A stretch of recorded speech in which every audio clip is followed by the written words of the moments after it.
নতুন মোড়কের বিপিএল নিয়ে বেশ আগ্রহী ছিলেন দেশের ক্রিকেট ভক্তরা, তবে এবারও পিছু ছাড়েনি অভিযোগ সমালোচনা। বিশেষ করে টিকিট নিয়ে 29 ও 30 ডিসেম্বর চরম ভোগান্তি পোহাতে হয়েছে দর্শকদের। এমনকি এটা নিয়ে পুলিশের ধাওয়া পাল্টা ধাওয়া, স্টেডিয়ামের গেট ভাঙচুরের মতো ঘটনাও ঘটেছে।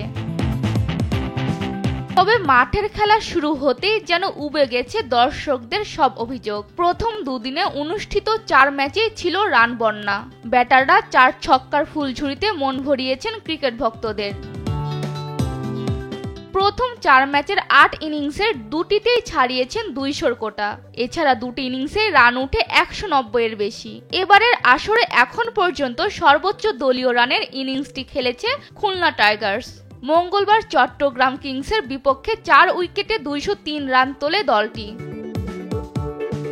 প্রতিটি ম্যাচেই খুনে মেজাজে ছিলেন ব্যাটাররা।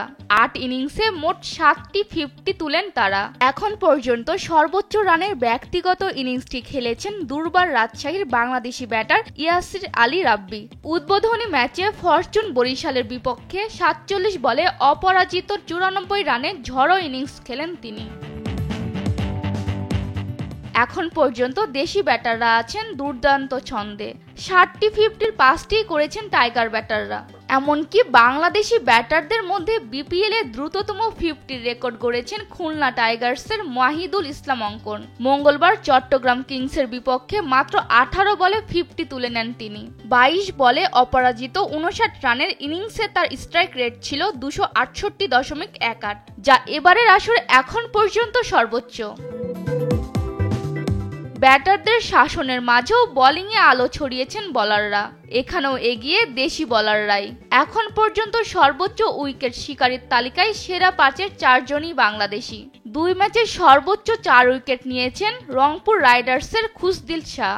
সমান সংখ্যক উইকেট নিয়ে দ্বিতীয়, তৃতীয়, চতুর্থ স্থানে আছেন বাংলাদেশের নাহিদ রানা, আবু হায়দার রনি এবং শেখ মেহেদী। 3 উইকেট নিয়ে তালিকার 5-এ তাসকিন আহমেদ। এবারের আসরে এখন পর্যন্ত 27 রানে 4 উইকেট নিয়ে বেস্ট বোলিং ফিগার নাহিদ রানার।